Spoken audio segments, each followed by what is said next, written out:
So there's a global pandemic, and you need someone to lead you through the darkness. Well, every week here on Staring at Goats, we grab somebody by the collar, drag them in here, and ask them a bunch of questions. And those questions will lead you to enlightenment. They'll lead you to positivity. They'll lead you to a place where you can be one with yourself or whatever.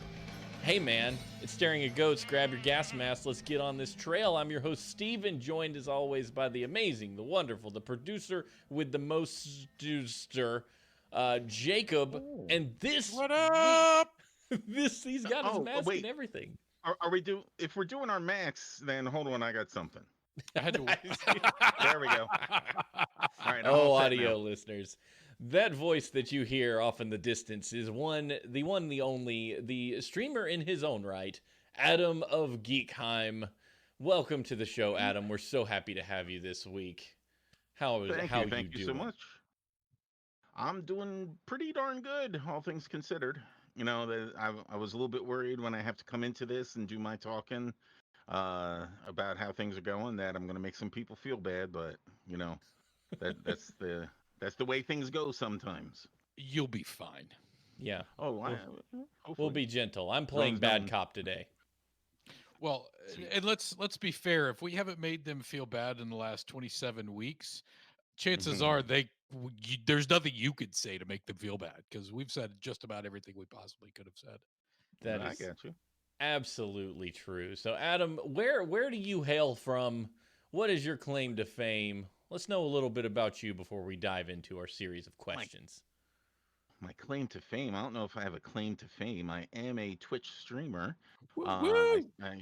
When most of my streams are Minecraft, because that's how I fell into it, because I started playing the game with my 9-year-old son, and we started playing the game, and I was immediately addicted to it, and he, like, you know, being the ADHD boy that he is, he hardly plays it anymore, and I'm being an idiot on Twitch streaming it. But I also talk about geek-related stuff online. I love talking about Star Trek. And every other week on the 8bit_ community channel, I run a internet curator show with my lovely wife, where we go through the past 2 weeks' news stories and try and find fun stuff to uplift during this weird time. And we also have a new food segment where we get chefs from the Twitch food and drink community on to talk about the other big thing that's big on the channel is Dungeons and Dragons. So we talk about how a chef would prepare D&D monsters if they were stuck in the D&D fantasy world. Hold on, prepare monsters? Like, as in, you're going to kill a monster and prepare it to eat, or prepare a meal for monsters? No. You've killed a monster. You're all out of food. Your rations are gone. You preparing the food for yourself to eat. That's awesome. Ooh. Yeah. Ooh. I actually did this real silly thing. Do you guys remember the cartoon from the 80s where the kids got sucked through the portal? I did the same type of thing where the webcams suck the streamer through the portal, and so that's why they show up there without anything. Oh, that's pretty good. I do wonder what a kobold would taste like, you know, or a gnoll. A gnoll would probably be kind of gamey. Yeah, gnolls definitely. They run around a lot, too muscular. I started with bullywugs because they're real fat and probably marbled pretty well. That's amazing. That's the best take on D&D I've ever heard. That's perfect for like a dry-aged steak that you're going to serve to, you know, the queen whenever she comes, right? Yeah, see? There we go. That's pretty great. Ooh, so speaking of cooking, you've been quarantined for a while, right? You've kind of kept yourself. So what's the best thing you've cooked in the middle of this quarantine? The best thing I've cooked has been, hey wife, what's for dinner? Because I'm not the chef. I know you smoke your meats and Steven does his wings and all, but I'm not a chef. But because my wife is too good at it. She glops food into our Instant Pot, puts the lid on, and then like 20 minutes later, she throws the little valve where all the steam comes out, and I'm instantly salivating because there's so much good food in the thing, and it just makes meat so tender and the vegetables so good. I would have to say her pulled pork if I had to pick one thing. And we just have that with everything, all different kind of stuff. Just mix it in with veggies and just eat it with a spoon. Sandwiches with some coleslaw, all different kind of Mm. stuff. Why do Yeah. we always talk about this after dinner, Jacob? Why we have this cooking? Because now I'm hungry again. It's what we do. I don't. I don't know. You should talk about food right after you've eaten because then you're less hungry. Just like you're not supposed to go shopping on an empty stomach. That's a good point. Yeah, very good Yeah. point. Yeah. If Steven goes shopping on an empty stomach, bags and bags of Oreos will end up in his cart. Ooh. Just how did that happen? I don't know. Pop Tarts, chips, Oreo. What did I come in here for again? Yeah. So, You know what's worse so than that is buying snacks through Amazon because you can't get normal size snacks. You got to get boxes this big of crackers. ooh, I haven't gone there yet. I have not gone to Amazon for the snacks. Hey, look, I've just dipped my toe a little bit in Amazon again, just because during a pandemic, I feel like Amazon has its time and place. But don't Yeah. expect me to go whole hog into Amazon. Come on, guys. Yeah, they do have their problems. But like you said, in times when we're trying to avoid going out, you kind of got to give them their due. So speaking of going out, what's your comfort level with going out? Where are you at on the spectrum of I'm never going to exit my house until a vaccine is coursing through my veins, or I'm going to go out without a mask and just run a gun and have some fun, baby. I am way closer to the not go out of the house at all. But I do have to go to work because our job has been declared essential by the government. Essential, So yeah. it's like but all I do is I go to into work. Sometimes I stop at the Burger King to get drive through. And I've liked everything I've seen there. They all seem very clean, and they stick the little card reader out the window so you don't have to touch them or anything. Hmm. And so I stop there, and then I just go to work. And at work, they've put up a plexiglass over our open space cube farm that we have, so that way you can sneeze on it and it looks gross all the time. Um, but if there's just no good reason to go out, I don't go. Like I save it. My wife does all the trips out because when you look down the list of all the pre-existing conditions for this, and if you have these, you're worse off. I check almost all of them, all the way down. It's like, oh, brown hair too. Uh-oh, well, damn. So she takes it upon herself to go out and do all that kind of stuff. So to hopefully keep me one level back. Gotcha. Um, but we do have an interesting thing going on with my comfort level of people coming into the house. Oh yeah, let's hear Um, it. well, this is a bit of a long-winded thing. I'll try and condense it so it's not too bad. My wife is runs a helps run a nonprofit. One of the things they wanted to do in the future, like 5 years from now, was start a charter school. It's all about getting kids to get more into gardening and everything. And then COVID comes along, and everything about teaching is thrown into craziness. So they decide that they're going to start a homeschool, micro school type of thing this year.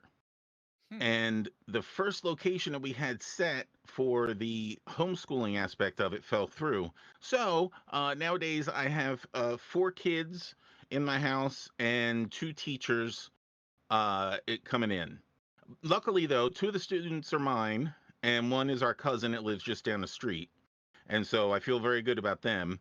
And the 2 teachers, every adult that comes into the school has been COVID tested. And we like know them very well, and we believe that they're isolating themselves properly. And like one had to go on a trip somewhere that's not New Jersey. And so when they came back, they got another test again. So it's weird to have that happening when I am worried about it. I try not to let that worry seep out too much though, because I suffer from anxiety as it is, and my wife has to deal with a lot. So I try. Hopefully, she's not here. No, no, good. Okay. So I try not to let her worry about that too much. But in general, I don't go out. But see, that's part of the thing was worried about talking about. I didn't like going out before. I am a homebody. All my cool shit's here, so I don't want to go anywhere. Yeah. And I don't drink anymore because I have gout. Ugh. And so there's no need to go to bars. And So I'm perfectly content just to be home. Yeah. So, So uh, I want to come back to the anxiety, but I do want to have I have a quick question about one thing you said. You talked about how you trust the few people that were coming into your house. What did you do to actually discuss with them the kind of behaviors that you're exhibiting and that you were hoping that they would exhibit? well, the one is the CEO of that nonprofit, and she has, um, uh, I can't think of the word right now, but is self-defense, immunosuppression problems. Okay. So she has talked to us already, even before this became a thing, about how much she's isolating and masking and washing hands and everything. So she's at a level that I'm not even at. Because if she gets sick, she really will have a problem. So that's one that's good. The other one is the cousin, one of the students, and so we had rules in place because just a couple weeks ago they moved in just down the street, and I haven't even been over there yet because I'm just trying to limit the number of times to go over there. And so they know if you go out somewhere, you mask up, you don't touch a lot of things, you try not to be out a lot. And when you do come home, you immediately jump into washing up and everything. And the other one is a teacher, and I trust my wife to have had that drawn out discussion with her because I did ask her. He was like, "Is are we good with her level of cleanliness and and keeping things away?" And she said, "Yeah." So I wasn't part of that direct conversation, but I trust that she did the same thing of making sure you mask up when you go out, try not to go out too much for silliness. I Gotcha. feel like I'm doing all the talking. I'm sorry. No, no, no, That's no, the no. point. That's great. Yeah. That's the whole point. Now, so All right, cool. one thing I wanted to ask you about anxiety. So you said that, and if you don't mind, I'd like to Yeah, ask you no, a no, couple no, more bring it. questions about it. It's cool. Um, with anxiety, I know that this COVID situation is really one of the under discussed things about this COVID situation has really been the effect of people that have anxiety and depression, and potentially their symptoms and Sure, sure. diagnosis getting worse. What has been your experience with your anxiety levels during COVID? Because that's something that doesn't get talked about a whole heck of a lot. All right. Well, all right. So mine had a peak and a valley, and it's peaking again. At the very beginning, of course, it was just peak because holy shit, pandemic, Yeah. and I was just worried that everything was gonna go crazy nutso. And then once New York and New Jersey started to get everything in hand, and all the numbers started to come down, my anxiety level did drop significantly. And then it dropped so much to the point where I started getting upset with myself that I feel like I'm having a bit of survivor's guilt because, all in all, this hasn't been as terrible for me personally as it has been for so many other people. Like, I still have my job. Okay. Not only do I have my job, I got that payout by the government, which we tried to be extra generous with to give away to people. I like I said, I don't like leaving the house. I'm so that fell into that way. I Yeah. got to start working second shift at my job, so I get to sleep in these days. Nice. And so for me, this is why I was worried about making people angry because, like, for me personally, it hasn't been as bad for so many people. Yeah. So, but now the anxiety is starting to ramp back up because I'm seeing procedures starting to get done and all at work about us moving back to non-split shifts and having everyone come in. They've already said that, like, in December they anticipate not having to mandatorily mask in our office. So, like, where I sit, I am socially distanced from everyone else. So that's good. But just the fact that they want to stop doing something that's so easy for them to do to help Yeah. prevent it is weird.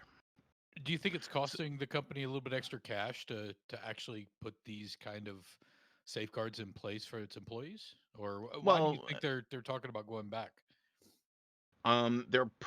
most likely I would think that they're talking about going back because they're getting people that complain about doing it. Uh, Um, luckily, I've never seen anyone in my place have a problem with doing it. So like I've never seen anyone being like, oh, I'm not doing this and walking around without a mask on. Like every once in a while you see someone walking somewhere and they're like, oh shit, and they run back to their desk to get their thing because we're allowed to take them off when we're at our desk because we're far enough away. But yeah, I mean, I'm sure I don't really know why they would do away with the mask thing. Aside from the cost of the mask that they provide for us, which is nominal, it's just such a good thing. And the only thing I can think is that they want to give people that feeling of, oh well, we don't need to wear masks and work, so things are going better. I don't need to be worried about being there. Yeah. And like that false sense of security. Yeah. Now you said you were in New Jersey. How are things in New Jersey? I mean, relative to numbers. I've tried to keep up with a lot of states, but New Jersey is one that I just haven't really kept up with a whole lot lately. I legit have the best accent. Ooh, nice. Um, sorry, I got distracted by chat. So New Jersey in general we were doing really, really awesome. We were one of those green states when there were only like 3 green states for a good long while in the summer. Things are ticking back up a little bit, but not anything like a lot of the places in the South or the Midwest. It's just like a little bit of a curve back up. And I've been very, very pleased with our governor and the decisions that they made to keep things closed for a certain amount of time. I'll stop it. And and yeah, so and Phil Murphy doesn't mess around on even on Twitter. He throws it back to other people that be like, "Oh, Governor, why are we closing this? Or why aren't we opening the beaches the week before Memorial Day and on?" He's like, "Shut up! I don't want you all dying." That's essentially what he replies back. And so personally, also, just so everyone knows, I'm in the southern part, the part that gives the Garden State the name the Garden State. I was going to So ask you what exit, but yeah, 3. I think it's 3. I don't know. that's It's the been a long southern time part. since I had to take the turnpike. I used to have to take turnpike twice a year, so I knew. But yeah, but we're south. If you drew a line between Philadelphia and Atlantic City, I'm like right in the middle Yeah. of that. So down here, everything's spaced out enough, and there's not that density, unless you get like closer to Philly with the really dense suburbs and all. But yeah, so I couldn't imagine what it's like up in North Jersey, where it's just like New York City, the density. Yeah. Yeah. I I'm actually go Oh, ahead. go ahead, Jacob. No, I was going to say I work with a lot of people that are based out of New Jersey, right outside of New York, and they're all Yeah. in lockdown. It's just exact same as New York, from what I understand, or at least that group of people that I speak with. And I'm perfectly happy to let this go on like this until we get a vaccine. Personally, I think we should. I know that it derails the economy, but if they really wanted to, they could work that S out that to get people enough to float by until we get to where we need to and get everyone cured. Or Yeah. not cured, but safe. Yeah, it seems like the grasping at what we had is what's causing a lot of consternation. What we versus like pivoting to what could work. We're like, we got to get back to where we were, but we're already many miles Yeah, down that's the highway. It's time to pivot. But I had a question because yeah. you mentioned your kids earlier. How Mhm. old are your two kids? Liam is 11 and Molly is 5, going on 702 because she's some kind of evil lich that drains life energy from everyone. That's awesome. I know So she's 5. yeah, so like I'm thinking mostly about your son at 11. Like I don't think we've had anybody on the show yet who's had that middle school age kid for us to ask about the experience for him in particular, like how things are going with school and things like that, and if you're seeing negative impacts of this and his growth or whatever, or if he's just chilling and fine with it. Well, oddly enough, the teacher, the CEO of that nonprofit I told you about, who's a teacher at the thing, was Liam's third grade teacher. And in third grade, we saw the most growth out of Liam and the most development with him. He has ADHD and dyslexia and other things going on that make school tough for him. So he has a IEP, an individual education program set up, and Sonia Harris, shout out. She is awesome at understanding that, and she works with special needs kids. So she was able to get him to come out of his shell more in third grade, and so now I'm seeing more of that now. It's only been like 2 weeks and all, but he is much more comfortable with her.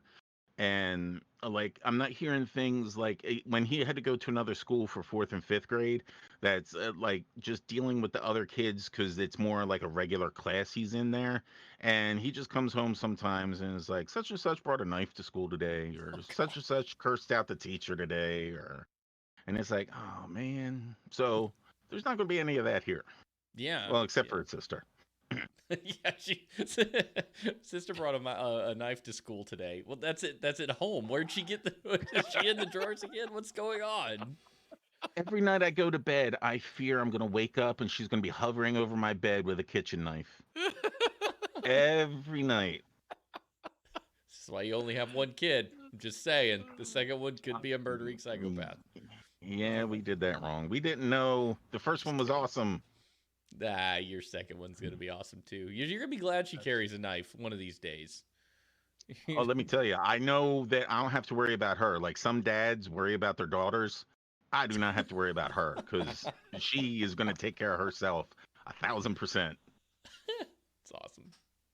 That's pretty cool. Yeah. So you mentioned Steven mentioned going back to pre-COVID life, right? And everybody just wants that to go back and Yeah. recapture some of that. What about your pre-COVID life do you miss the most? Oh, I can answer that easily.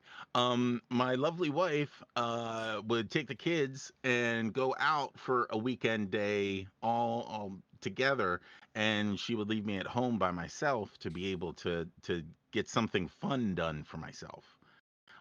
And that's a lot more difficult now, especially even when like the parks were closed at different times this summer. Yeah. So that I know it still deals with me staying home, but it gets everyone else out of the house. So I don't feel as guilty because the kids are out having fun, and my wife is out and they're letting the kids run around, so they're not screaming right in her face like they do here. And so that and stopping at Wawa on the way home. Ah, what did you get at If Wawa on the way home? they're all different kind of like if you just need a coffee when you're going on the way in or on the way home, and you're like, I just need a little something because I have about a 45-minute drive home. But if Ah, I hit traffic at the wrong time, it's an hour and a half. yep. So, and they just like a couple months ago opened a Wawa right by the on ramp onto the highway that I take to get home. So it's just a piece of cake. Zoop in there, zoop out, and I can driving home a little something, Yeah. something. I know you look at me and you can tell, yeah, he buys too much of something, but I'm I'm still this way. You would think that I would lose a bunch of weight being stuck at home. If I've learned anything, it's that you only pack on pounds when you're stuck at home, and DoorDash is a thing. Which I still need to seek Uh, them out for a sponsorship here because I think we're ordering from them yeah, and talking about them pretty frequently. Yeah. Yes. sweet. Um, Yeah, man. Ooh, Pre-COVID life. I understand Right. the dad guilt. I think Jacob, if he hasn't learned it already, will learn it in the future. That there's a dad guilt when you do something for yourself. Particularly for me, it was like being at work during the day and then coming home and like still wanting to have alone time felt wrong somehow. Like in my mind, I was like, I've been away all day and I came home and I still kind of want time, but I can't. I shouldn't have it. I should now be here taking over. And it's a stressor, and I understand the getting valuable time at home alone was a big thing. You can leave Yeah. the house anytime you want, but being at home in your space, that's a big thing. So like I said, all my fun stuff is here. exactly, yeah. If I want to play a video game for 2 hours, I can feel okay doing that when everybody leaves. It's a whole different animal when Exactly. you got people at home. No, that's very cool. Jacob, do you have any other questions in your Bring it on. thing No, there? I mean, I do. I've got a whole bunch of questions, but I figured a lot of those I'm going to wait until we do our deep dive Oh because yeah. Ooh, once Adam suggested a good deep dive topic, I was like, oh, hey, I know what I want to talk about. So ooh, all I've got right, a whole cool, bunch of questions for you later. So Well, let's excellent. All make right, time for that. I'll go ahead and give you my roundtable because I think Jacob's going to be a lot more fun. This last week, I have been missing my parents. Like, they live in Florida, which is like 10 hours away of a drive. And 10-hour away drive with a 5-year-old is difficult to do in one shot. It's even more difficult to consider it a good idea considering they both go to work and my mom works at a health office. And my dad works at a place where they've had at least 4 cases at the facility. Um, and he's had to literally tell people who were coughing to go home. Um, that makes me concerned about ever making that trip. Like, they can't quarantine for 2 weeks, like, or for 7 to 10 days, like, you would require somebody to do. Quarantine 7 to 10 days, and then I'll see you. Then we can say it's good. We'll just bust through and drive all the way there. It's killing me, man. And like I was talking to my mom today, I was like, I miss seeing you guys, and I don't know when this is gonna be over. And she was the same way. She was like, yeah, I don't know when we're gonna be able to come up there, or you can come down here. I don't know what the possibility of that will be, And I think, like, I'm very much a live in the moment person. I have like a 2-week memory and a 2-week forward thinking, if that. It's generally like I am in the spot that I'm in, and I can meander there. But lately, that started to like build. Usually, I'm just like, oh, I'll talk to him on the phone. It's good. We're all good. But then I started considering, like, we've been at this 6 months, you guys. Like, we've been at this since March. And I hadn't seen them. I think I saw them last year at Christmas. That was the last time I saw my parents.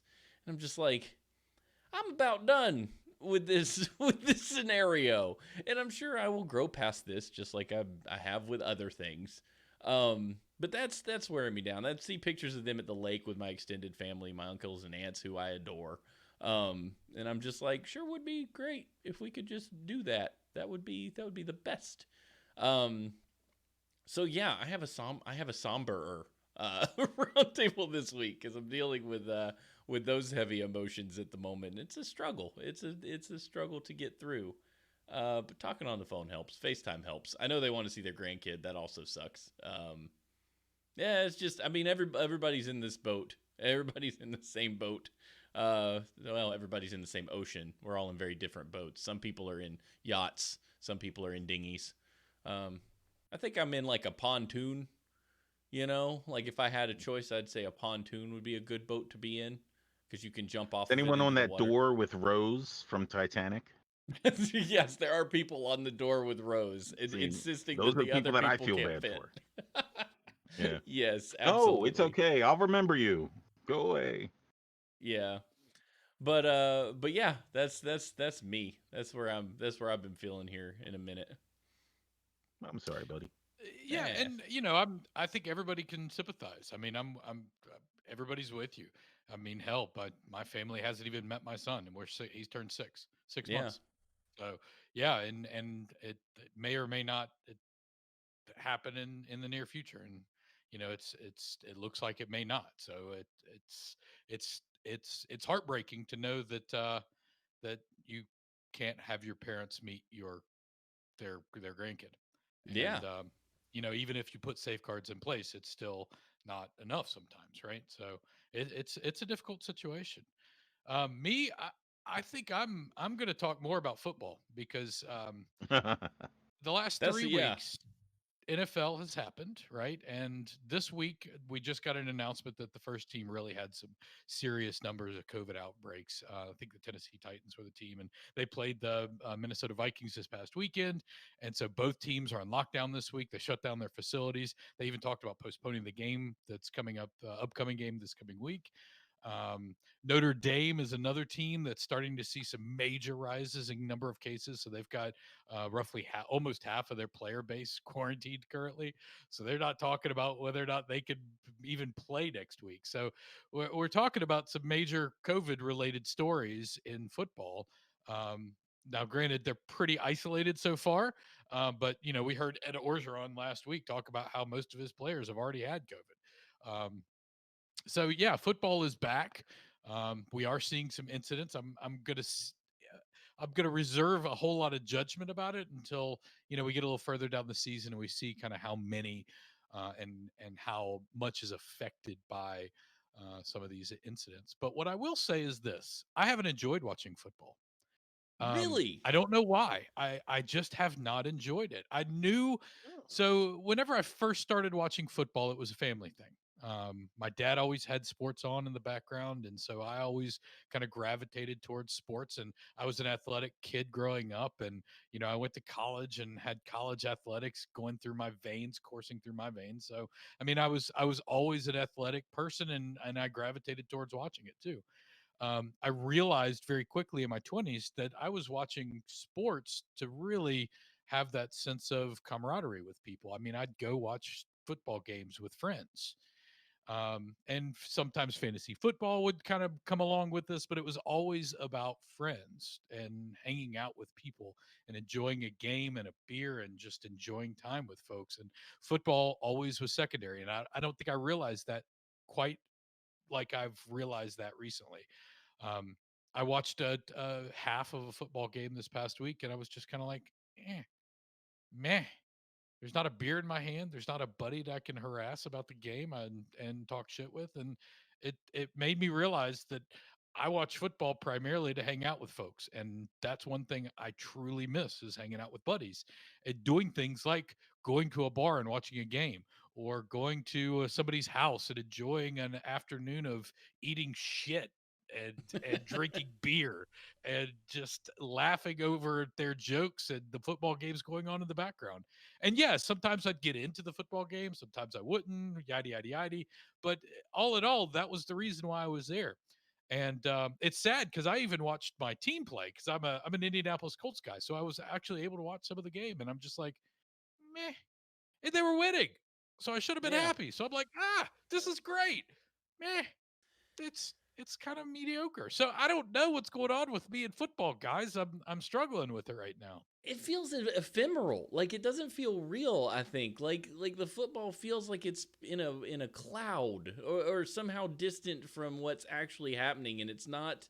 I think you watch football sometimes or watch sports in general to have that distraction and just go like, "Hey, this is awesome. I'm watching people play a game and there's crowds and everybody's rooting for it." But now without the crowds or with the minimized crowds, when you look at it, you're just seeing COVID Yes. just on top of it. It's just, here's a cake, but I spread a bunch of chicken poop on top. Oh God. Hope you still like it. And you're like, well, yeah, there's cake in here, but the chicken poop's really kind of ruining it for me. Yeah, just kind of making it taste a little bit off. Yeah, just something about it. You don't need to Is use there a every degree? part of the chicken. Is there a degree of you feeling bad that these people are entertaining you and putting their lives at risk, like beyond the concussions and broken limbs and all that? Because Oh, that's I know that was a feeling for me. yeah, that's a real good question. I don't know if I actually thought about it in that context while I was watching it. Sorry. I've thought about that. Well, no, I've thought about that whenever we first started talking about football, and I said, this should not be happening the way it currently is. But once it started, it was kind of like, yeah, it's going on. They've decided to take this kind of risk. They had an opt out period. Granted, I don't know what happened with the pay, whether or not they were able to collect some of their pay if they did opt out. So I don't know any of the details of that situation. But I guess I kind of divorced myself a little bit from that while I was watching it. But I definitely thought about it prior to the season starting, but I haven't really thought about it since. But good, that's a great point. That may have kind of led to that kind of meh feeling that I had Yeah. watching football. And Steven's right. The crowd just getting into it, and on 3rd down and 8, just going nuts and crazy and screaming defense. And I mean, it was part of the game. It's you kind of enjoyed that background ambience of the sounds of just a crowd going nuts on 3rd and 6, right? Yeah. And that wasn't there. It was just kind of like, this is quiet. Yeah. Yeah. You need the Yeah. football rage. Like I was looking at Facebook and friends of mine, cousins of mine that went to Auburn were like Auburn football season and SEC, football's religion. So they're like, sure would be great to be tailgating in the parking lot, but that's like they don't do that, But then I see people all sarcastic about where'd they pull this 7% number from of 7% capacity in a stadium? They just pull that right out of their butt and name it. Why not 6%? Why not 8%? And I'm like, you got a good point. I think that was a North Carolina thing, Governor Cooper's 7% stadium capacity rule. And everybody's like, what is that even? Where'd that come from? Where's the science? I'm like, I don't know either. To be fair, I'm sure Seven's a there's. lucky number. Yeah, it's God's number, Adam. God's It's God's number. The 6%, we'd be the devil, and we can't have that. Satan is right doesn't out. own football in North Carolina. But yeah. Anyway, moving on from Satan. Oh. Do you guys want to go through the isolation report? Get some news going. Yeah, Yeah. I think it would be a lot of fun. Let's talk about I what's ask, happening. but what I'm going to do is hit the button, and we're going to do it. It's really just a courtesy thing. Isolation report. Oh Lord, this Jacob. Beijing orders importers to avoid frozen food from countries with major coronavirus outbreaks. Good. This is the world we live in. It's upside down. China's now banning us. Authorities in the Chinese capital of Beijing have ordered importers to avoid frozen food from countries suffering severe coronavirus outbreaks after several incidents of imported seafood tested positive for the virus. According to a statement from the Beijing Municipal Commerce Bureau, customs and local governments have repeatedly detected the coronavirus in imported cold chain food, proving it risk contamination. Health authorities, including the WHO and the CDC, have said the possibility of catching the coronavirus through food is low, but China, which has a largely stamped out domestic transmission of the virus, nudge, nudge, stab, stab, poke, poke, Wink, is on high alert for possible recontamination. China defeated the virus, is what I just read there. Yeah. Which is, Mm. oh Lord, has China ever? Don't. Is that a good place to move to now? Is that where we go? Move to No, China? because they do it in an authoritarian way. We're being flimsy about making people wear masks, and I'm sure that there's giant piles of dead people there that they just was like, all right, we're not letting you guys spread it. Fire. Yeah. You're not Do wrong.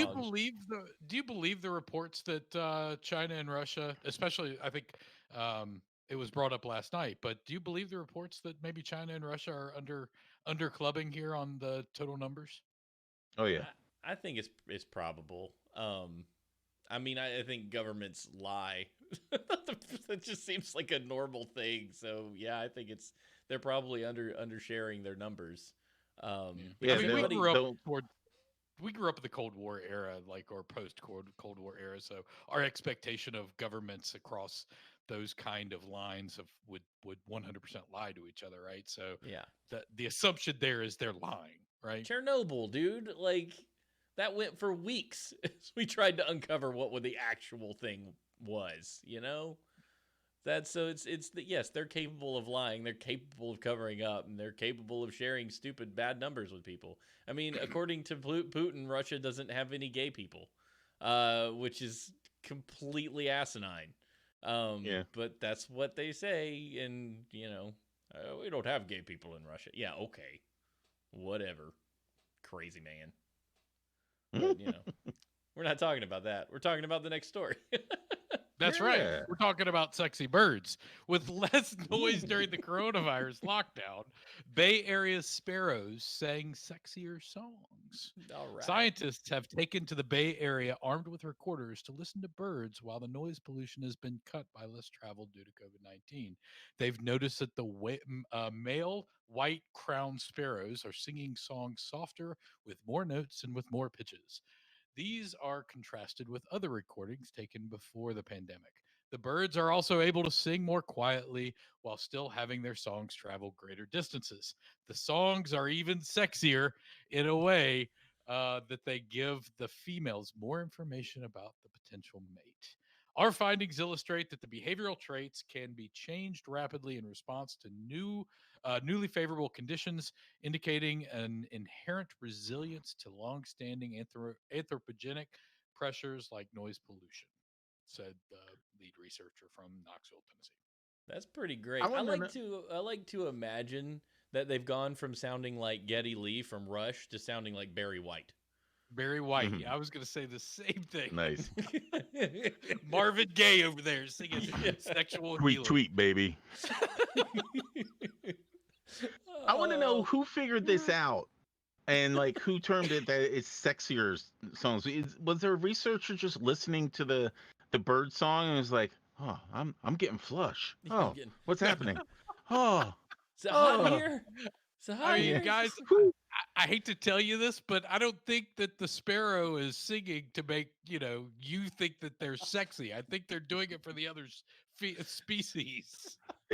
That may not be their reason, but things have side effects now. dude, Yeah, I've that's been using bird tactics to mate for years. I do that weird dance where you like put your head like this and like jump sideways. And Stephanie's all like, "That's what Nice. I'm talking about." And I'm like, "Yeah, let's do this."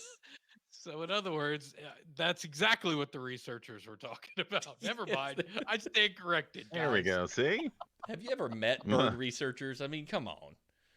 I have not. Fewer than 10% of Americans show signs of past coronavirus infection. Oh boy, this is a bummer. Fewer than 1 in 10 Americans showed signs of prior coronavirus infection as of late July, suggesting that the vast majority of the population remains susceptible to the virus.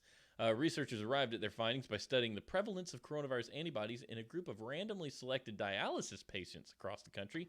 The finding that more than 90% of the country does not have antibodies is in line with conclusions of another study by the CDC, which has not been published, according to Dr. Redfield of the CDC. Taken together, the two findings indicate that despite the high level of spread of the coronavirus throughout the spring and summer, much of the U.S. has yet to be infected.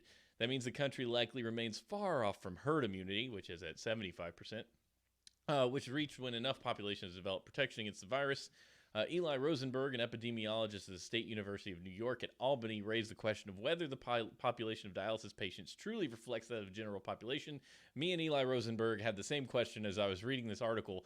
Dialysis patients would strike me as people to be way more cautious during a pandemic, and perhaps they should just study poop like the other people were doing, where they just study sewage and go, a lot of people have it, or a lot of people don't. You know what I mean?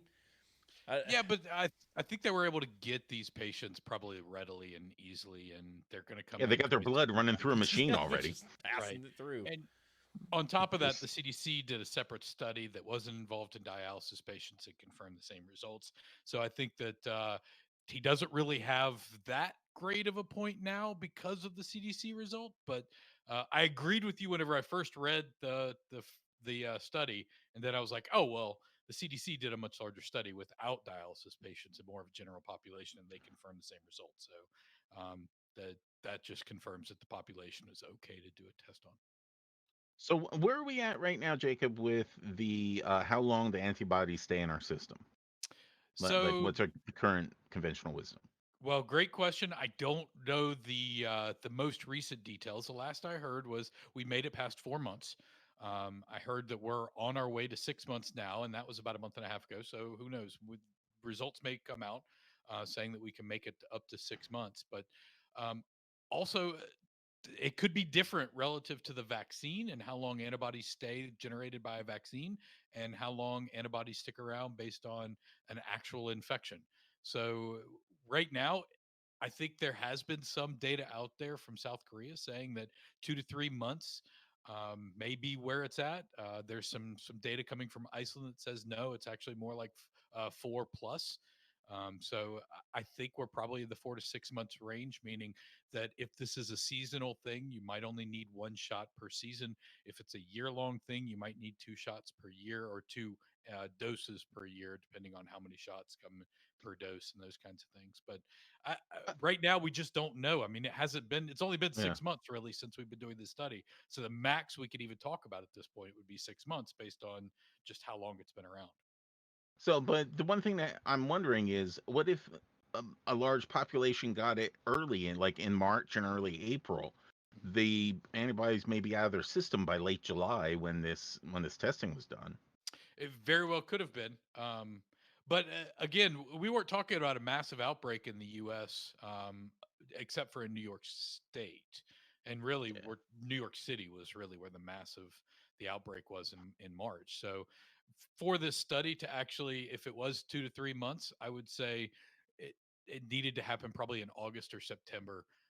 Because that's really when the Midwest and the West and the Southwest really started catching fire was that April timeframe, April May timeframe. Oh, and this Um, was in the epidemiologist isn't based in New York. yeah, that's true. Aha. Well, hold on, but that was the epidemiologist. That's the person that says, "Ah, you guys are full of shit because you used the wrong patient population." So Oh, okay. But All no, right. I mean he raises a good point. Dialysis patients probably aren't the standard population you do this kind of study on, but confirmed by the CDC, I think it's completely fine. Yeah. But it Word. does raise some scary thoughts and scary questions. I mean, especially coming into flu season and colder weather where people are indoors, and things that Adam mentioned earlier in our opening segment, where companies are potentially starting to encourage their employees to go back to work with less safeguards. So it's definitely of concern. Oh, show. You know. Faux show. Speaking of concern, the beer industry is also concerned right now because apparently it's in some serious trouble. A new report revealed that more than 651,000 jobs supported by the U.S. beer industries will be lost by the beginning of 2021. Jeez, that's a lot of freaking jobs. In addition, the pandemic will ultimately result in $22 billion drop in retail beer sales. Guys, 22 billion with a B. Ho, ho, ho. Now I That's understand why this article was the abrupt forced shutdowns of bars, restaurants, hotels, arenas. More during the busy spring season left at least 1 billion of perishable draft beer stranded in the marketplace and unable to be sold. Beer distributors have seen their operating costs skyrocket as they have made substantial investments to keep their workforce and customers safe. During this global health crisis, at the beginning of the pandemic, rumors about Corona beer sales dropped, circulated the internet, but that was not reflective of the brand's performance, as beer sales weren't doing any noticeably worse than any other brand under Anheuser-Busch. Well, that's interesting because I remember that coronavirus, the sales dropped 40% almost overnight, but it sounds like all beer dropped 40%, not just yeah. Corona. So Yeah, that's no one was actually looking at the rest of it. a handy piece of information there. Yeah, And this a lot strikes of the me as money, odd. Consider that everybody's been at home. Like, I've wanted to drink more beer during this pandemic than I've ever wanted to drink in my life, simply to keep my head above water and be like, life sucks. Time to drown it.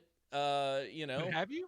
No, because I don't go to the grocery store and I don't order the beer from the grocery store to go pick up like I'm supposed to. Like I'm supposed well, to. Like but it's a requirement. and and even if you did though, the beer that you would get at the supermarket is going to be way cheaper for a Yeah. six pack than when you go out to the thing. Going out to bars and restaurants is what drives that $22 billion up. Yeah.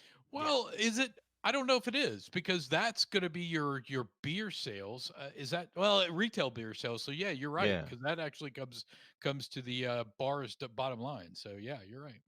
Yeah, and Yeah, like you're when right. you You can pay go and get you pay $8 for a 6 pack of Blue Moon, or you pay $3 or $3.50 a beer at the place out of a keg. That is a big difference. That's a good, Yeah. very Yep. good point. Um, speaking of oh, this is speaking of anything. This is a terrible segue. Man refused to disband party that violated COVID order and gets a year in jail. A Maryland judge sentenced a man to 1 year in jail after finding him guilty of throwing two large parties in violation of a state pandemic order that banned large gatherings. Police were called to the man's home twice in 1 week, and he refused to disband the party on the second occasion.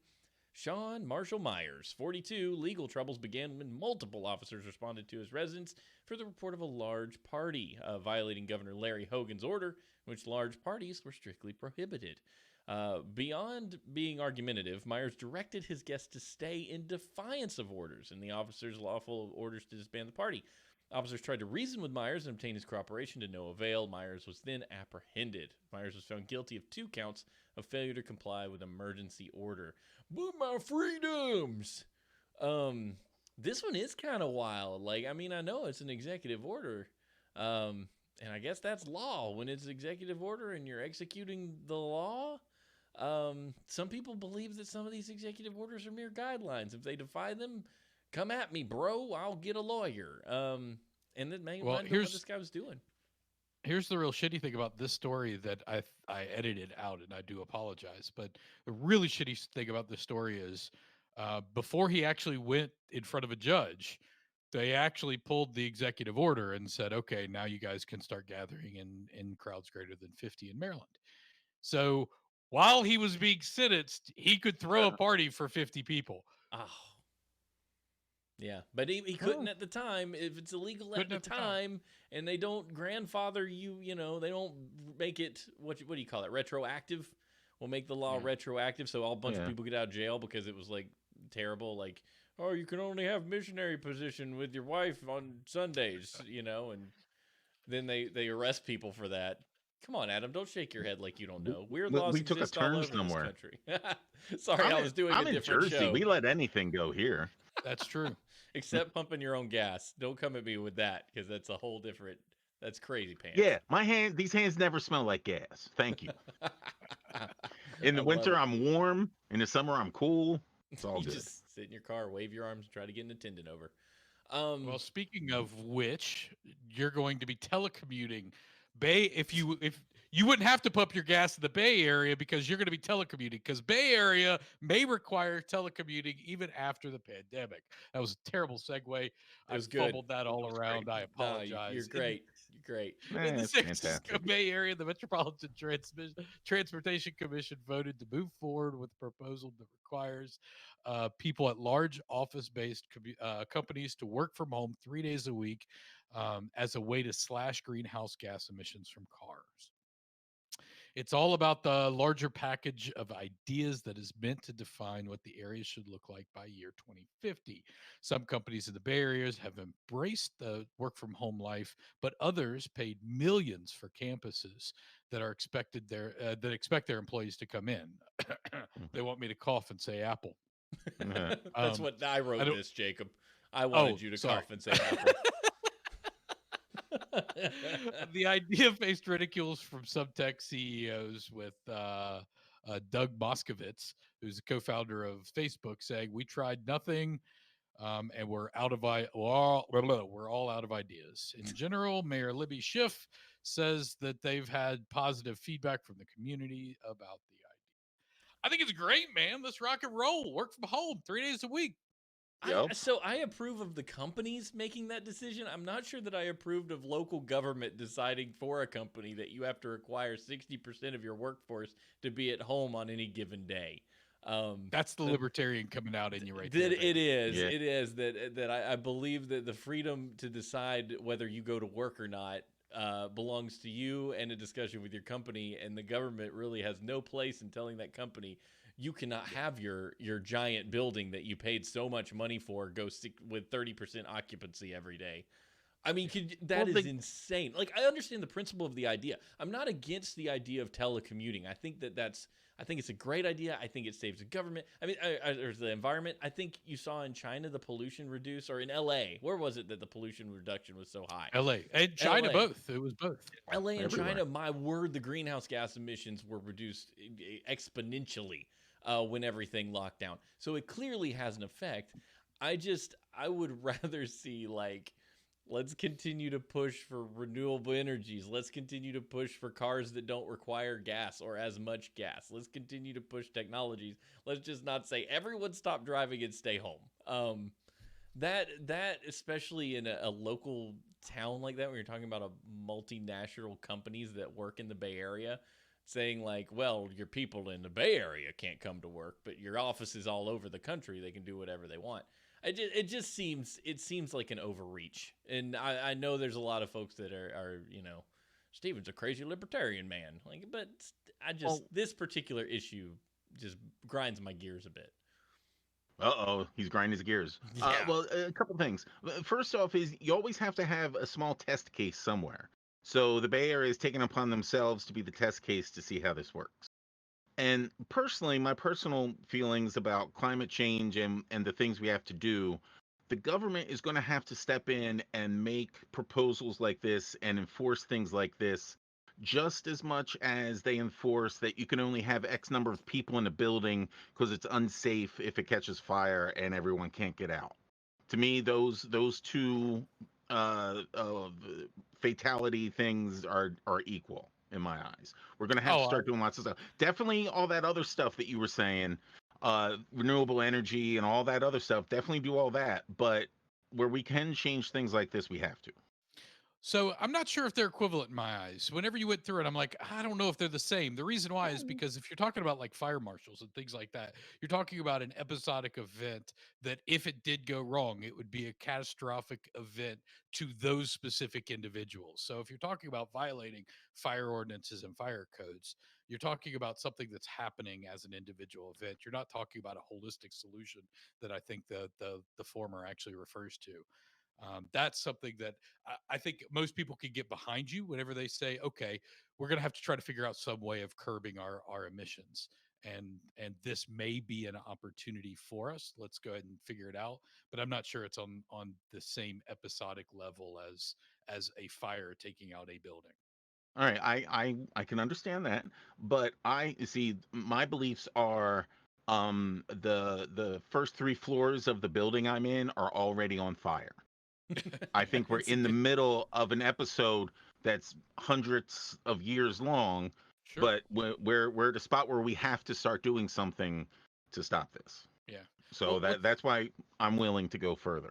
and I don't think you're wrong there. Yeah, yeah. In my mind, I feel that if we're going to talk about climate change, let's talk about climate change. Let's have that discussion. Oh, we're starting a new Um, podcast right now.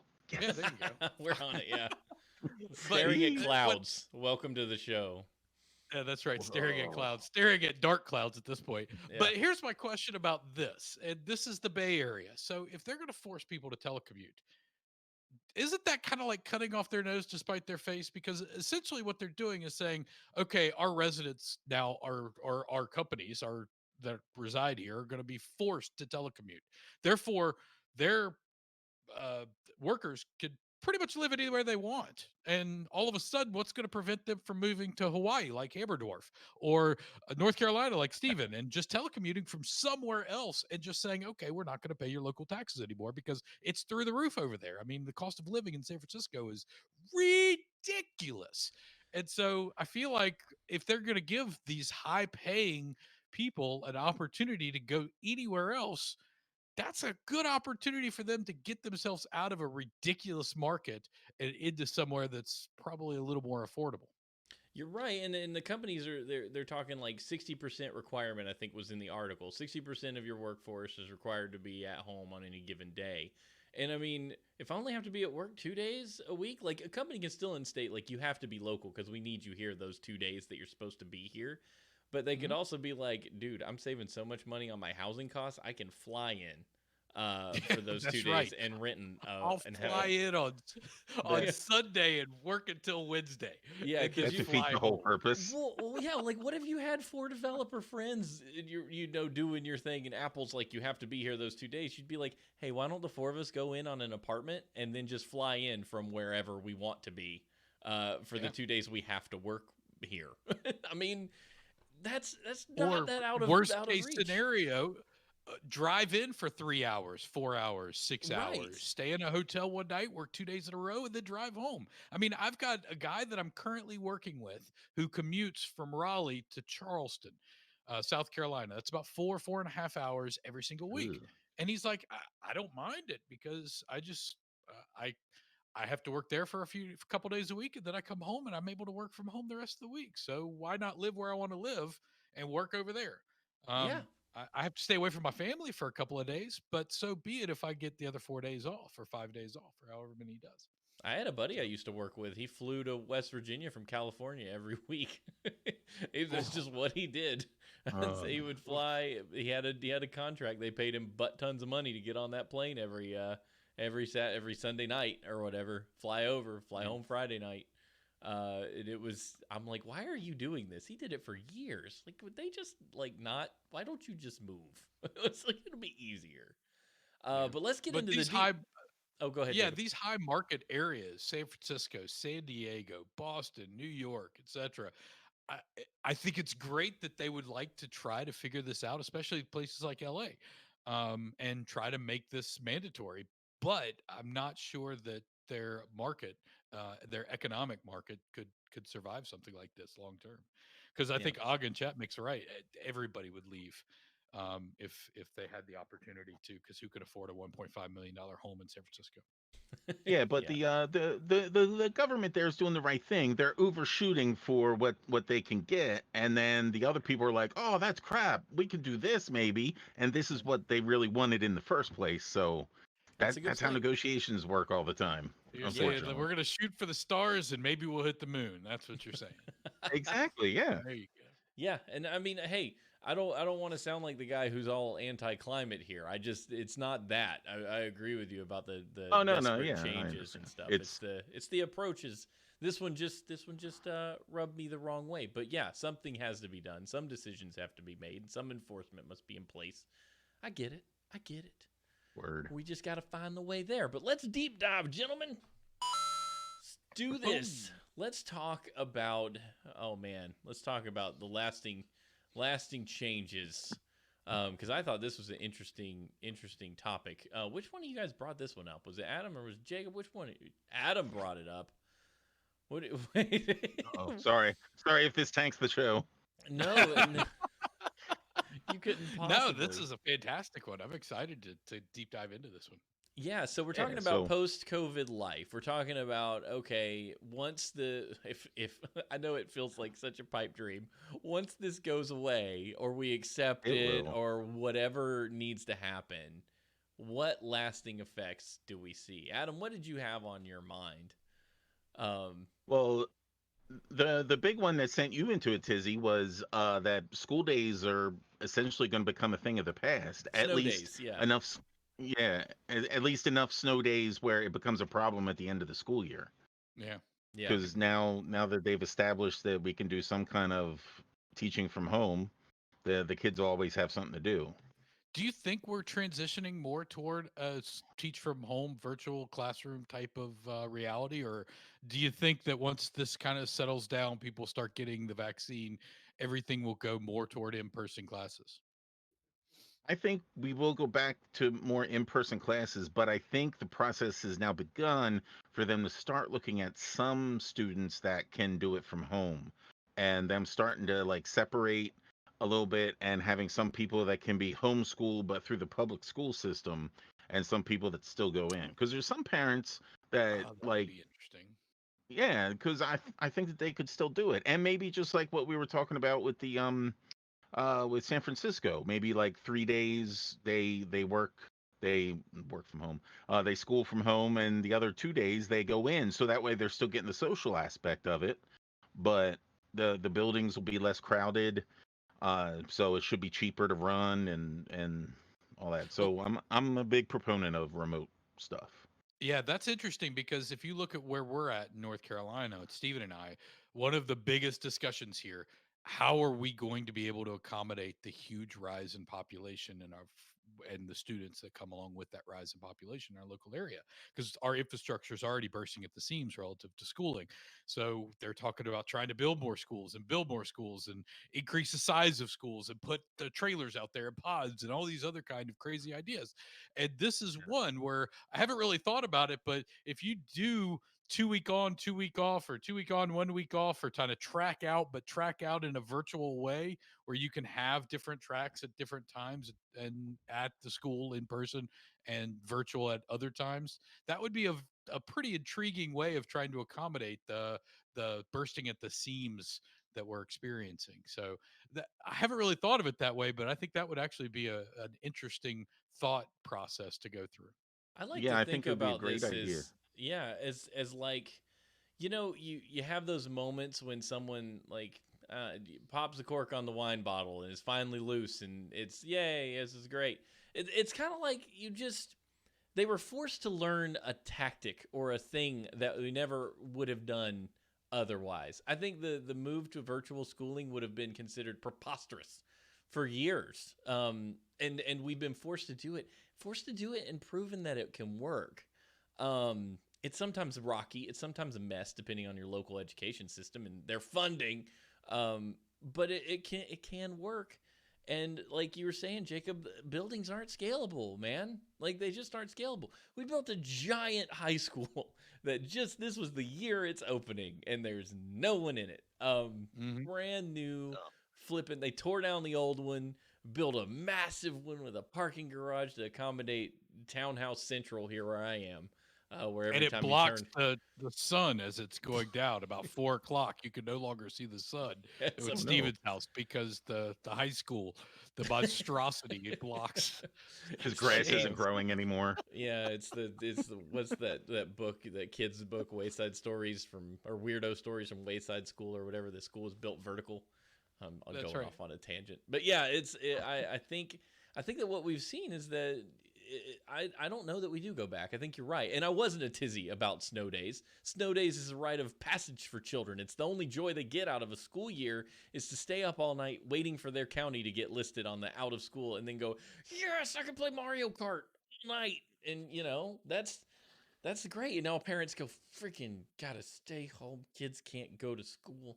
I think parents are gonna have bigger issue than kids. I think honestly, kids will be like, Well, yeah, whatever, virtual school. the Parents parents are are like, the ones that, yeah, have had the most troubles with this, with the teaching at home now because they're having to deal with their kids all the time and just childcare. Yeah. Oh yeah. School was a built-in, not to say babysitter, but it was a place where you could send your kids. Not only that, but despite your kids maybe learning to take, that kids bring knives to school and swear at teachers, they also got a lot of independent thought exercises going on to some degree. Like, I've got to make my own decisions. I've got to do this. And they start that from I'm dealing with that now. I'm terrified. My 5-year-old's he's got nothing but us, and we're parents. We suck at everything. We need him to go off and learn stuff with other kids in a classroom where you don't have parents who care about you. You need to have, Are you going to have to do bad cop with him so he learns how to deal with bullies I in the future? guess, like, I don't know. Like, Just push him what do you down one day. do? Yeah, just kick him. Take that. Yeah. It's real hard because as a parent, you care a lot. Like, this part of the problem is you care a lot, and the world doesn't give a crap about your kid. The world doesn't give a crap about you in general, and we tell them to, but they don't. If you don't have help, if you can't figure something out at work, you can ask a question, but generally, you got to get on the ball, get on the game, do the thing, do the job. School kind of teaches you that you have to do that. Like, if you sit with your kid, I'm gonna go off on this forever, but if you sit with your kid and you're doing math, and you like keep hinting at them the answer to the question, that's something they don't get at school. At school, they get the paper, they fill in the answers, and they find out a week later if they were wrong. Homeschooling is a lot different. You're there to give them immediate feedback. You were wrong, you were right. I don't know what effect that has. I haven't figured that out yet. Still learning. Should you just here's your paper, work on this, I'll be back in a minute? I don't know. Of course, I'm also dealing with a 5-year-old, which is kindergarten. I will lock the entirely door different. and come back in 12. It better be Yes. finished. Write your name Son. 17 times and I'll be back in an hour. Yeah. So you actually brought up an interesting point whenever you talked about, well, okay, if we're going to be tracked out, then parents are going to have to deal with it, and what the employers are going to have to deal with relative to their dealing with their employees having to be at home with their kids and support virtual education.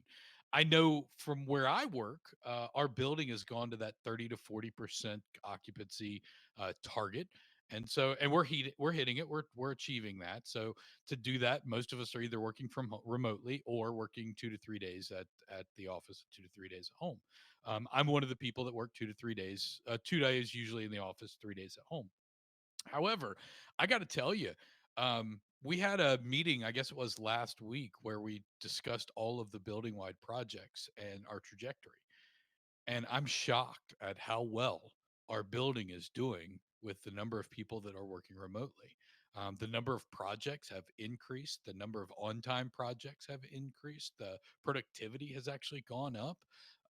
It looks like we're actually shipping more things quicker. It's surprising how well I think our employees have taken to working from home. And I'm wondering where you guys are. Have you experienced the same level of productivity coming from work from home, or is it the opposite there?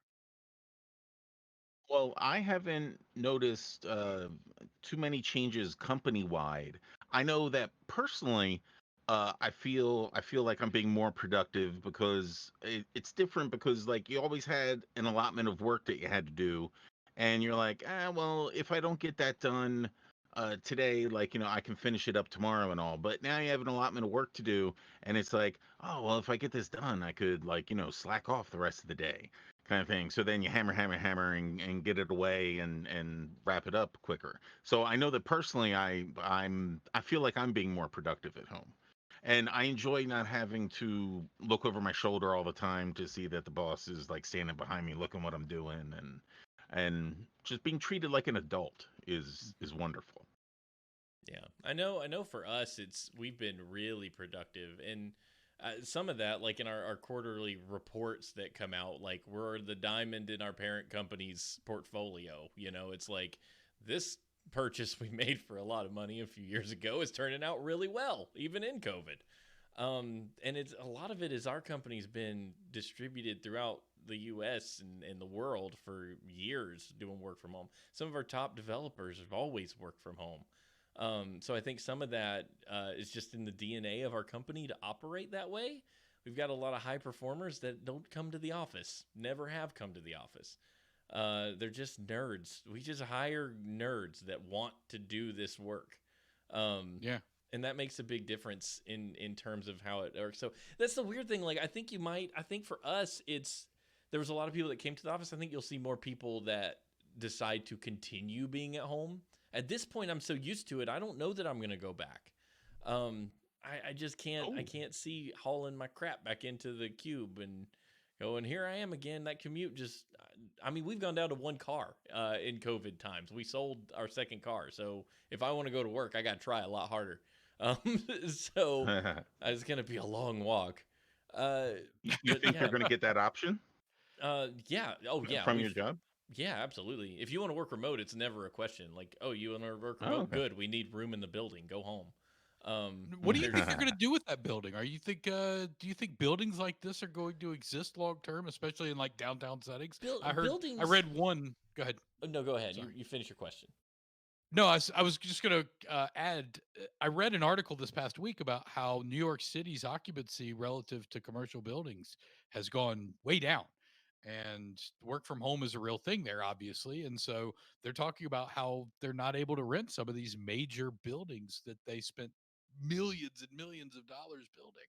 And so I'm Yeah. wondering if all of the downtowns are going to be the same way. I mean, it's same with the building you guys are in, the tower. So for us, buildings are more than just buildings. Buildings are billboards. Yeah. Buildings are flags in a place that say, this is mine. Buildings are how companies pee in the corner and say, I own this. And I think that's a branding thing. We have a giant building. Therefore, we are a successful company. We have a big old sign on the top of it, and you can see it from the highway. You can see it from space. If you take a shot of Raleigh, you will see my building in it. And it is very clear that it's our building. And I think that matters long term. We did operate out of a small building at NC State for years before we moved to this huge place. And that was fine. But yes, Christina in the chat says buildings are penises. And that's 100% accurate. Oh, boy. What is it? Is it BB&T downtown too, Jacob? That's massive. That has their big stupid name on top of it too. They're not going to get rid of that building. You might increase tenancy. So what you might see is more rented space. So like, let's say a lot of more people stay home. Things like that. Yeah, you open up 2 or 3 floors for other companies to come in. Like, was that work? The place where you could rent office space for like hourly or something. Just some kind of Yeah. Well, see, then you get into problems of people not wanting to go into a rental space because of how well it's been disinfected from the people before them, at least HVAC until we get there. systems. Yeah. And but personally, I'm not just worried about the buildings themselves, but I'm worried about what's inside, because I mentioned it before, and everyone was going to open office architecture, big rooms. I've got like 80 people in the room that I'm in. Just a sea of noise and people and confusion and sounds, and it's terrible. But now, like, at the very least, they're starting to put up the plexiglass stuff all around. It makes me feel like I'm inside a hockey rink. It looks just like the walls at a hockey rink. I love it. But I hope that they go back to the old days of high cube walls at the very least. Yeah. Personally, I'd love offices. Yeah. Yeah, I had an office once. It was pretty great. I had chairs in there. People could come and sit and talk to me all day. It's awesome. And a hat rack. A hat rack. Speaking of, if you look behind me, this chair came from my office. This was one of my extras. So yes. Nice. Ah, I Extra decided chair. I'm done. I'm done. I'm not going to sit in my crappy little chair at my whenever I'm working from home. I'm bringing my office, one of my office chairs. So there it is. Nice. Upgrades. So I don't That's know what how it much was, of that baby. post-COVID life we actually cover now. We cover work in school. Is there anything else in that avenue that we want to talk about? Like, that we think's gonna stick? Yeah, there is Restaurants are one going to be thing. quieter. Yeah, I wanted to Sorry. chat a little bit about going out. And you said restaurants. What else? Bars, Hmm. sporting events. Do you think sporting events are going to go back to 100% capacity? No, no, like all these things I'm rattling off are going to be different. I feel Okay. that they'll reduce them. I don't know how they'll do it for sporting events, and because that's the whole point of those stadiums, to have the smallest chair that yours truly couldn't fit in for the last 2 decades, Yeah. so you can cram as many people as possible in there. Well, so we've got season tickets to Duke basketball, right? And when you go sit down in those seats, I mean, you are shoulder to shoulder, elbow to elbow with the person next to you, and you better enjoy the person next to you, or else you're going to be struggling the entire time. And then in front of you, your knees are at somebody else's head level, right? So Hmm. they pack them in there as tightly as possible. And for this year, they're talking about zero occupants, maybe a little bit more than a 10 to 25% occupancy during basketball games, if the basketball season even goes. So chances are that we probably won't go to any games this year. But I feel like sporting events are one of those things that once we actually get a vaccine, right?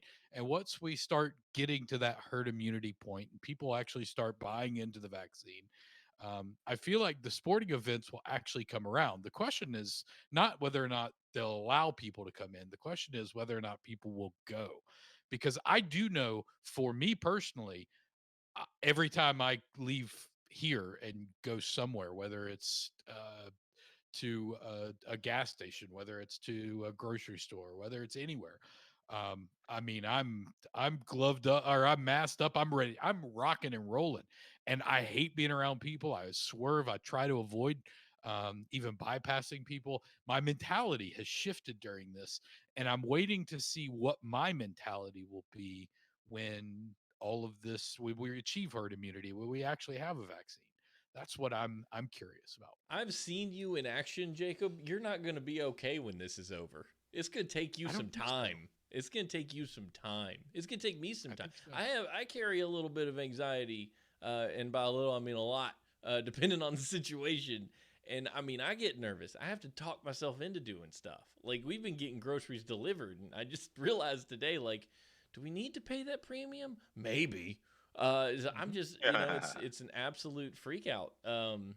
We're just so used to not being around people now. Everything that you do, you have to. It's almost like a survival thing. There's a fight or flight mechanism that is now built into us.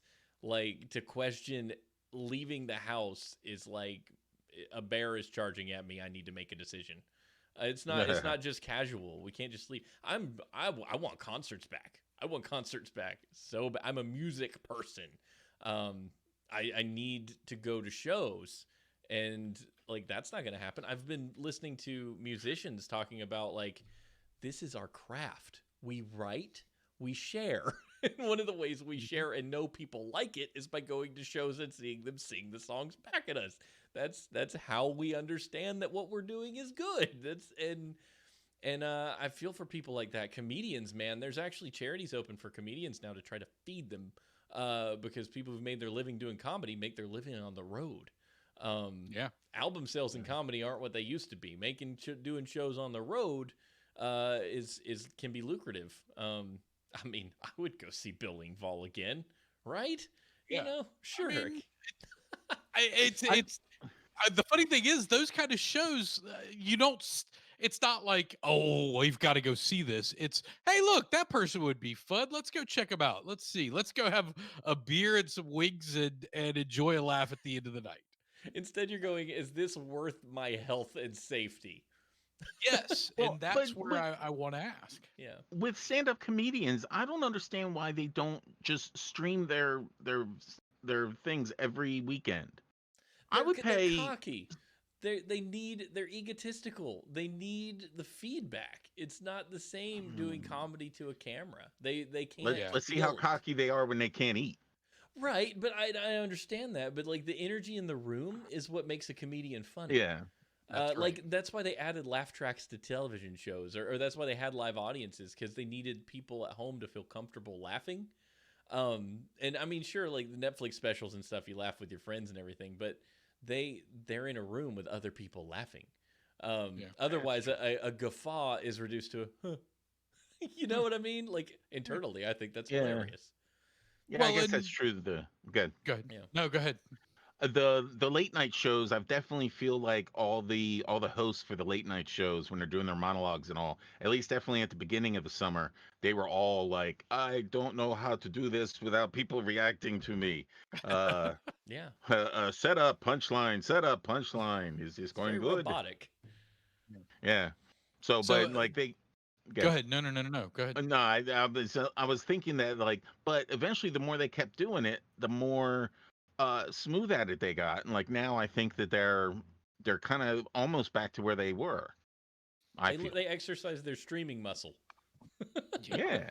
They're now Twitch And streamers. they're, in my mind, those guys are different because they're all about the entertainment value, and they're all about it's more about television to them, and the audience brings an extra level that they can achieve. And so to me, I feel like that's more of a streaming. I think where Steven is right now is comedy clubs, that is about pure Yeah. laughter in face-to-face entertainment. And I think of performers like people who are musicians who are selling records, right? YouTube every weekend is having artists that are live streaming, a 2 or 3 hour special. This past week, I actually watched, and this is not a plug for him, but I watched a little bit of the Marty Ray project on YouTube, and he's a pretty rad dude.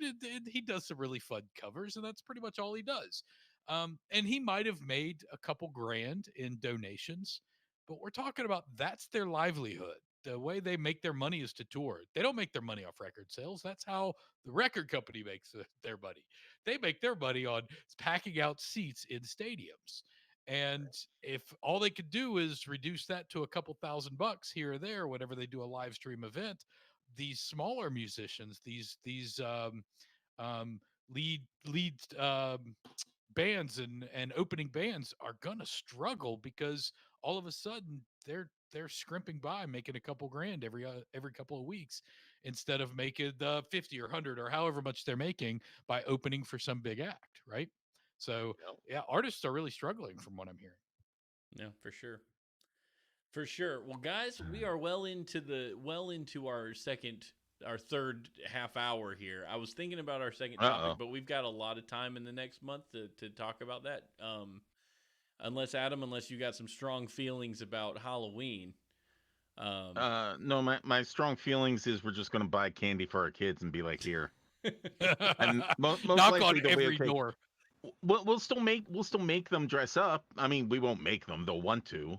yeah, Yeah. of As it course. is, my daughter has a whole closet full of costumes, and she dresses up all the time. Like I'll come out one day and she's dressed up as Anna for no good reason. Yeah, that's the So age, man. That's how the 5-year-olds yeah, operate. Mine's been Yeah. yeah. wearing other. He's pretending to be Spider-Man since he was 2. It's just like Ah, that's never gonna stop. Just yeah. stand behind every door in your house and just have them come knock at every door. They're at the kitchen, knock, knock, knock, trick or treat. Here you go. Oh, Yeah, they're at the bedroom, knock, knock, knock, trick or treat. Here you go. kids will Yeah, be happy. They're like, "You mean I don't have to walk all over the neighborhood? That's awesome. Give me that Costco bag yeah. of candy." Uh, but let's move on to our crystal ball. Let's get our guest Adam to give us what you think the world's going to be like uh, moving forward. A good prediction. Well, how far out did you want this? 3 to 6 months. Like 3 to 6 months. Okay. I Don't go too think far on us. Yeah, no. That was good. Three to Flying 6 months. cars reasonable, but might be too far. Japan has one now. Yeah. Yeah, they do. Yeah. So in the 3 month zone, we're unfortunately going to kind of be exactly where we are, maybe a little bit worse off because it's going to be the winter time and everyone's going to be inside more. All that outdoor activity stuff is going to be going on, but you're still going to have states with governors that want to stay open as much as they can, and you're still going to have states that are pulling back as much as they can to try and keep people safe. So I think it's going to be a mix of that. So I think we're not going to be much different in like 3 months than where we are now. Mm. And in 6 months, I think that's going to be closer to when uh, certain changes are going to take place that are going to lead to the nation doing things a little bit smarter, and then we're able to uh, get things under control, and then just bide our time until that vaccine is good. Yeah. That's an interesting. That's an interesting prediction there. We'll see if we're having the same discussion 5 months from now. Here, I have one more quick question. Sure. Not really crystal ball, but more looking back. What's one thing that you've learned about yourself and or your family during this process that's kind of opened your eyes? One thing I've learned about myself and my family, I she's right here now, so I I could actually hear that. I have was like, where's to. that coming from? Like Yeah, laugh track. Who hit the laugh track? yeah. She doesn't care that I'm on a show. She'll just come back in here. But I learned that my wife there is a lot stronger than she even thinks, because she went through a metric S ton of stuff with these kids. Because on the best day, Molly is a giant handful, and being at home with them all the time. And like I said already, my son has an IEP, so trying to get him with the learning from home stuff, this family would have completely fallen apart had it not been for her. That And is so sweet. Yeah. I didn't learn too much about myself, but I definitely learned that she's much more powerful than I even gave her credit before. Nice. Well, She's somebody the just rock. earned their brownie points. Good job, I wasn't Adam. even trying. I would have said that if she wasn't here. Yeah, we'll let you believe whatever you want, but we know the truth. Put the gun down now, please. Thank you. Oh, that's excellent. Thank you for that, Adam. We don't have any mail this week, but we'd love to hear from you guys. Feedback on the show itself, stuff about how you're doing, any stories you've got to share about being out and about with the population. We'd love to hear what you've got going on. Send that to staringatgoatspodcast@gmail.com. We'd love to read it on the show. You can also tweet at us anytime you want. Staring_goats on the Twitter. Adam, tell us where we can find your work, sir. My work is mostly on the twitter.tv/Adam of Geekheim, or at Adam of Geekheim on Twitter. Geekheim, for those that don't know, is literally the home of geeks. So I try and make a inclusive community of geeks that can geek out about anything from like football statistics to the stereotypical science fiction stuff to science. And I try and counter. There's been a lot of negativity with regards to fandoms lately, like Star Wars and people banging on Star Trek and stuff. So I try and be positive about it. That's awesome. We all need a little bit more So- positivity in the world at any time, and especially this one. So thank you so much for that, sir, for joining us this week. It's been a huge, wonderful experience having you on the show. For you I had a folks blast. listening at home, if you could give us a review, that would be awesome. In any podcasting service that you like, 5 stars would be great. If you enjoy the stuff that we create between this and Horseshoes and Hand Grenades, you can support the Two Dorks crew at patreon.com/2dorks. You can join our wonderful patrons, Hammer Dwarf, Adam of Geekheim himself, Christina of Geekheim, who apparently still has a gun on Adam, Og, Oddly Normal One, and our parents, who are endlessly supportive. We thank you guys so much for being with us You this can week. see it's your hand. I don't know. Hey, she might be a wizard. It's hard to say. Is magic missiles flying out everywhere? True. Next week, I don't know who we're gonna have. It's possible we could have a return of the prodigal son. Yes, we have gotten word that maybe he might be have left some of the conventions, and he made his way to the debate last night. I don't know if they actually had a picture of him, but I think he was there, and now he's on his way back home. So I'm hoping that we'll be able to catch him next week, back home, so he can tell us all about his adventures across the United States. Yes, of course. We might see Lando next week, but if not, we will have a wonderful guest lined up as we always do. Thank you guys so much for joining us. Will you see you next time on Staring at Goats?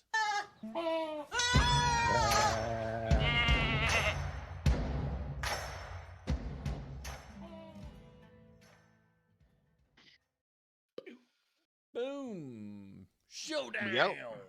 Another one in the can, baby. Another one in 27 weeks of this freaking virus. 27. We are on. Yeah, I think there's going to be a long running show. Stop. We've only missed 1 week too, by the way. So Yeah, I know. technically this has been going on 28 weeks. We've only missed 1 week. So Yeah. Only. Thank you for that.